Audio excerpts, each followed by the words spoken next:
Hello and welcome to Unprofessional Engineering, live from Autodesk Accelerate 2019. My name is James. And you got Luke. And Luke, we're joined by Andrew Pittman and Ian Slater of Spirax Sarco. Did I get that right? You got that right, yeah. Close enough. Yeah, that's good. And one of you is a PLM analyst, and one of you is a PLM solution lead. And I understand one of those is better than the other. Could you go into a little detail there? Go on, Andrew. We can probably skip that question, in my opinion. Or one is I don't more think we need to important answer than the that. other? Yeah, we need the analyst because the solution lead, he really doesn't know anything technical, so I rely on my... There we go. Oh, that's a good answer. That's cute. How That was cute, nice yeah. was that? That was pretty And good. It wasn't the solution- answer you gave before. No, I didn't expect that. The solution lead, I guess he does something, but I don't know. I'm not exactly sure what. Like, Yes, yeah. He shows up we to do work something. sometimes. We do the thinking work, and we've got a donkey to do the other work. All right, I like where this is I headed. do. I love where this is So going. we get in before we get into the donkey work. let's step back a little bit. We like to play a little game to break the ice because clearly we're very uncomfortable together already. Yeah. But we want to understand if you're more like James or if you're meh and more like Luke. Okay. Okay. So let's start this off. If you were going to choose, would you rather have 3D printing or CNC machining? CNC machining for me. Yeah, I concur. It's a gimmick, isn't it? 3D printing. I'm not going to say that because I don't think I I'm don't allowed think to. legally you're allowed to say but, that as an Autodesk employee. I do kind of get that feeling sometimes. Okay. It's got its applications. 3D printing. Okay. It's cool. If you sat on the 3D printer and you got a 3D model of, and that's probably the best use. That would you be could get. kinda Yeah, that'd be quite interesting. cool, I wonder. Okay, Would okay, That would so- be a good application. But still, one for Anyway. me. So One- far from one both. for Luke. Okay, next Okay. up, if you had to pick a CAD tool, and I don't know if either one of you are CAD folks. If you had to pick a CAD tool, Inventor or Fusion 360. Do we have to? I don't like CAD. Okay, you know what? We'll skip that question. skip that We'll give you one. that one. Sorry. I'm guessing they might not be simulation guys but either. They got to care about this one a little bit more. So simulation, you folks care about simulation in some aspect. Yeah, we do. FEA or CFD? CFD. I don't know the right answer. So There isn't a right So you can answer. say CFD. I don't know what either is, so I'm going to say CFD because it seems Perfect. it's popular. I don't Two like for- where this is I going. love where this I is don't know. going. Energy of the future. Is it solar or wind? I think hydrogen. They're from the UK. They're clearly not going to say solar. They're not going to say solar because We it's don't never get sunny enough. there. We get plenty Yeah, of we wind, struggle. but I think hydrogen. Go on. Hydrogen wasn't an option. No, it was not. I'm just No. going to put it out there, but I think wind is more feasible in our world. And I'm going to take hydrogen as an answer for me. So this is clearly you guys are much more like me. One more. Last one. Okay. Wings or tacos? Apparently you guys don't know how to do wings over there. That's So- true. We do. Oh, you do? Yeah. Yeah, I worked wrong. on the design team for the A350 and A380. Oh no. Comedy gold.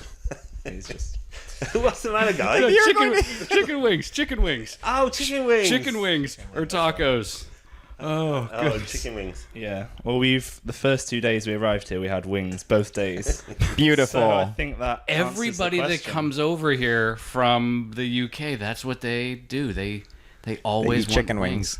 Okay. I like so it. both. So Wow. Clearly, Luke. This was the first time that people fell on Team Luke. So, Okay.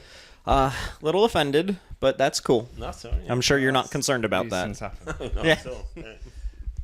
So, All right, moving on. So I'm going to start with you, Andrew, because I didn't know I was going to be talking with Ian today. We can mix and match questions. That's okay. Whatever. But I didn't mean, cr- but if didn't- it takes some brains, apparently he answers it. Apparently, But if yeah. it's grunt work, we know who to ask. So, Yeah. so I was creeping on your LinkedIn profile. I sent you a friend request, and you didn't reply. Thank you. But I noticed you work for, and this is totally off subject, you worked for Electronic Arts, like the video game joint, right? EA? Yeah, EA. So Ooh, what that's did a good you do, reputation. And how cool was that? This is a secret from Ian, so I don't know if I can talk about this. Anyway, I'm joking. Yeah, so it's like a voluntary role that I run with EA, so on their FIFA game series. Okay. Very cool. So I am a data reviewer Okay. for one of the clubs. It won't be a club anyone's heard of Huh? because they're in the 4th division. called Okay. Forest Green. So if we move this over and think Manchester City, you guys know them? Yeah. well, of course. Okay. So if I was a data reviewer for Man City, I would say, okay, Raheem Sterling has scored a few goals to start the season. I'm going to suggest his rating goes up because maybe his finishing has been good. I So his gotcha. finishing goes up, and I'll submit that to the community, and they'll say, actually, yeah, that's a good idea. Okay. And we'll put his overall rating up, and that sort of thing. Now, correct me if I'm wrong, but FIFA is like kickball, right? In the same way that...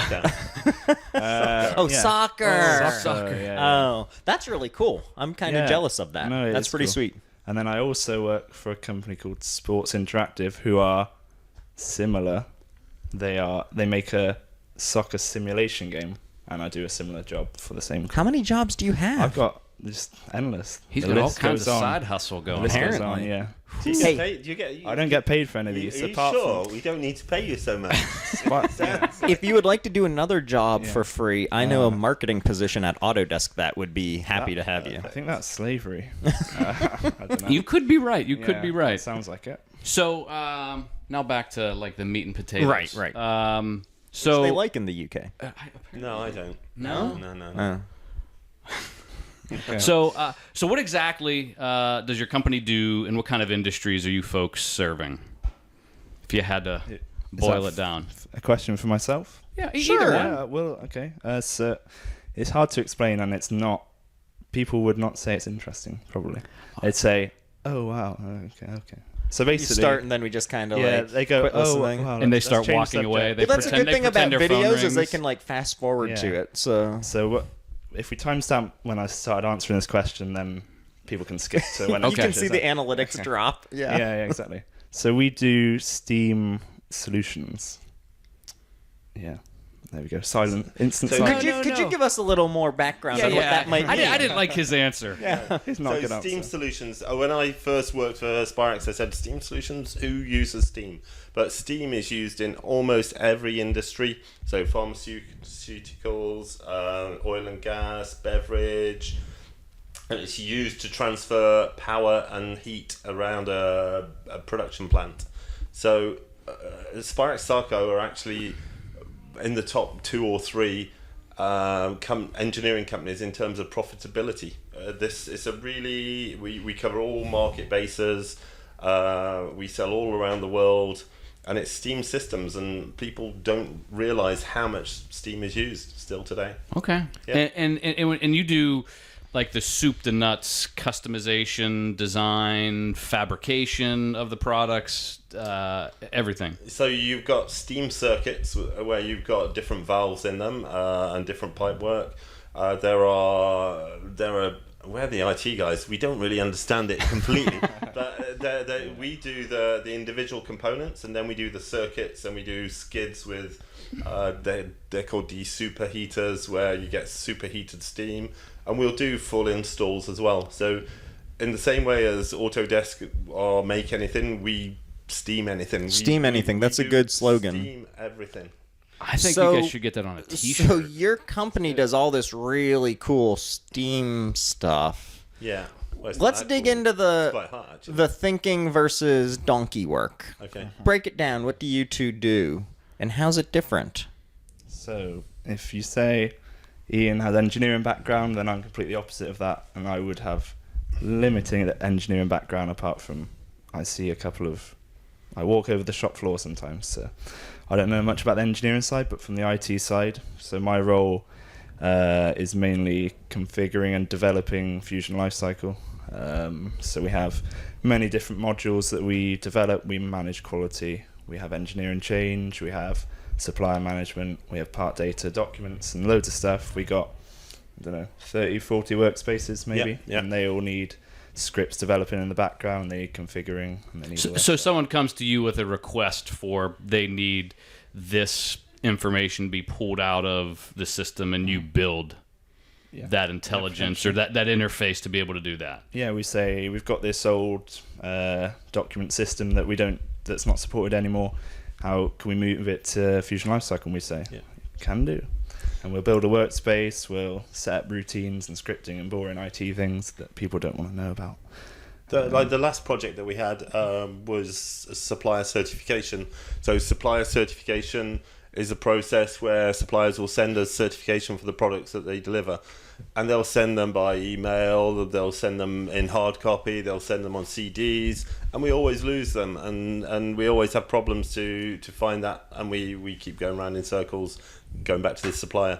So we suggested that let's use Fusion, because with Fusion you've got the part of the model that allows third party to have free licensing. So get these guys to actually load it directly into Fusion, and before they send it, we make sure that we approve their certification. So we've simplified the job for us, for them. It's win-win. So it sounds like Andy here's doing all the work. What is it that you're doing then? Yeah, I just come. I don't know. I feel like you come into the office and yell a lot, maybe? No? I don't need to yell. I've got him trained. It works fine. No, so we think. So I see myself as a solution architect.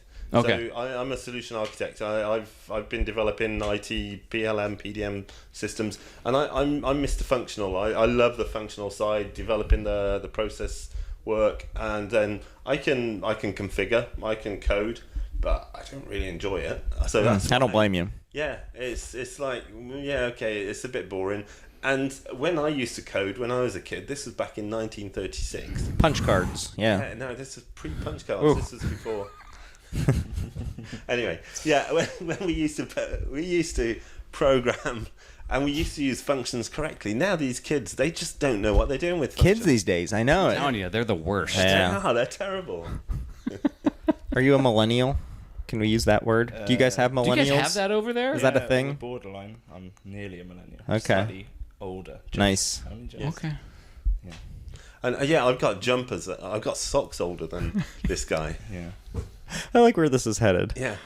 So, so you guys are all about Fusion Lifecycle, Yeah. PLM. When you think about like misconceptions, you know, when I think of PLM and when I hear conversations people are having that don't necessarily understand what it is. Yeah. If you were doing an elevator speech for someone about what PLM is, what the benefit is to an organization, what's that 30-second, 40-second elevator speech of why an organization needs PLM? Product lifecycle management is what it's all about. You think of a product. People tend to think that design is about the CAD images. For me, it's all about the data management. It's about managing that product from. They say cradle to grave, but I say it's lust to dust. So it's before cradle and it's after. That's good. It's about managing the whole life cycle and relating that data back to the product. And the best drawing I ever saw of this was a guy that I used to work with, Brian Gitsum. He's not around now, but he drew a trumpet, and it's the information that grows through that life cycle and how you relate it back to that product. Okay. It's the greatest subject ever. Was that exactly what you would say? I was going to say it's probably better, but I gave him a chance in the limelight. Sometimes he needs That was good of you. Yeah, it's nice of me.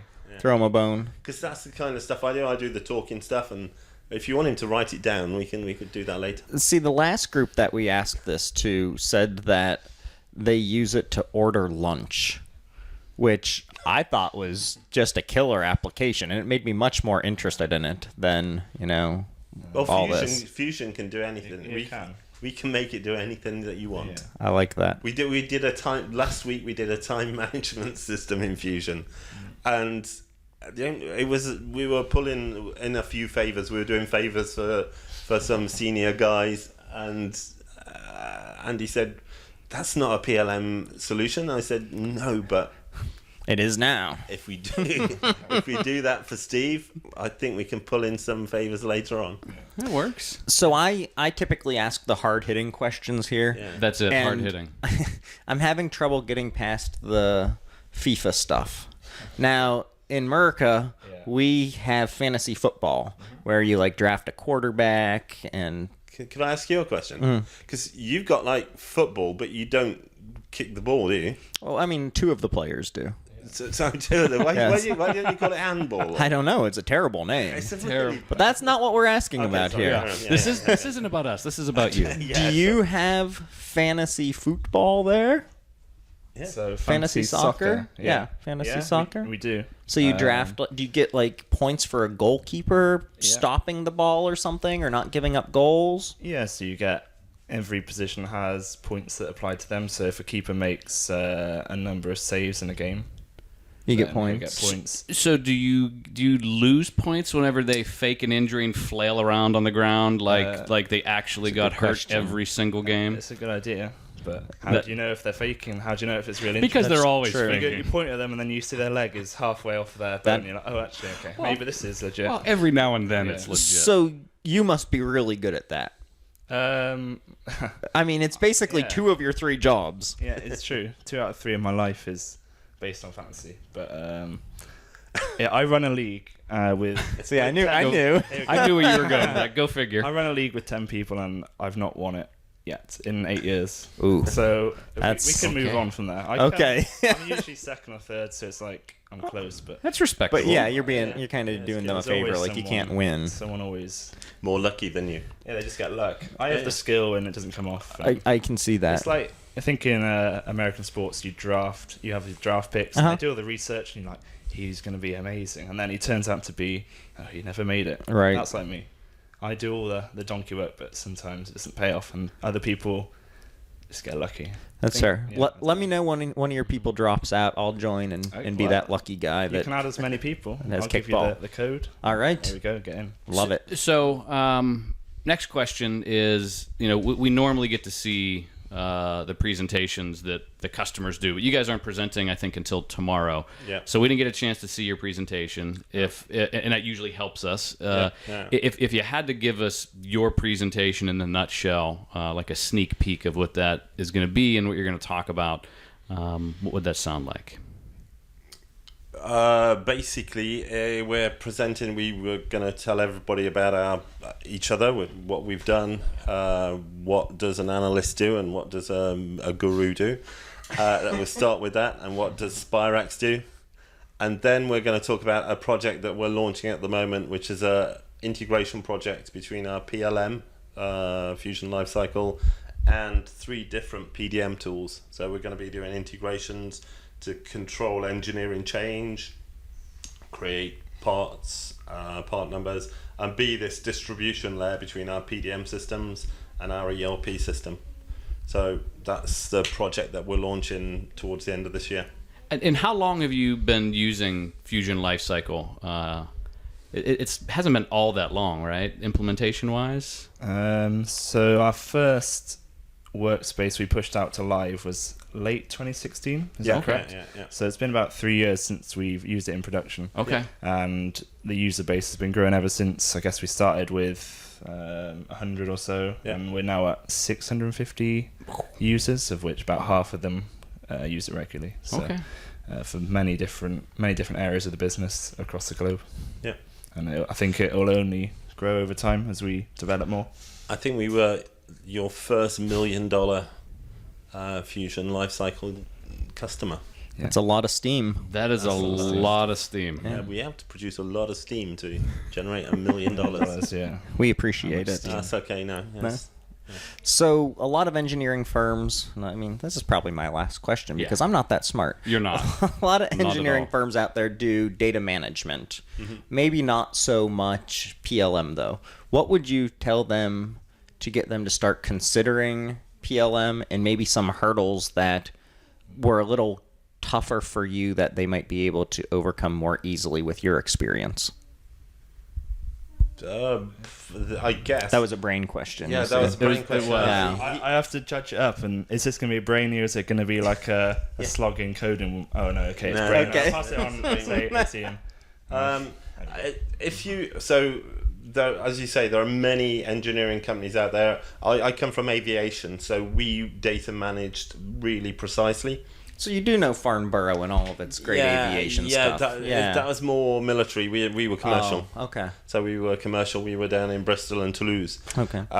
So to get hold of that data and manage that data, even back in when I started in aviation back in the early 90s, it was all about the CAD images, and we realized it's about that data management. It's about having the right configuration of product that you're designing and you're manufacturing, and making that alignment between design and manufacture.